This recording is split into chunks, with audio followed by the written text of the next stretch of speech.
আগে একটা সহজ পদ্ধতি, যারা কুরবানি করবে না না করবে সবার জন্য যে এদের নখ সাথে যা আছে এগুলো করার দরকার তারা হবে 4 থেকে আগের দিন করে করে রাখবে।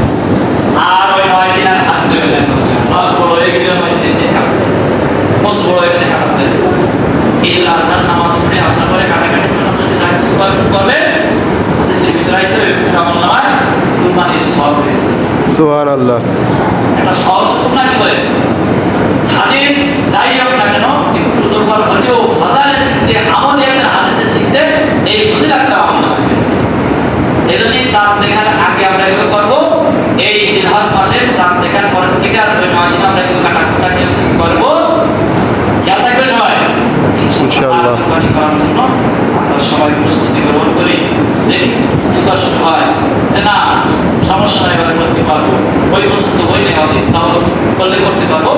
আলহামদুলিল্লাহ আমরা সবাই কি করবো কুরবানি করার নিয়ত করবো এবং চেষ্টা করবো হাটেতে আমার সমর্থন অনুযায়ী আমি বাড়ি 10,000 টাকার একটা ছাগল কিনে দিতে না, আমি চিন্তা করি যে আমি 2 লাখ টাকা আড়ি কিনে দিতে পারছি না, তারপর করতে পারি এরকম দেখি কি বলে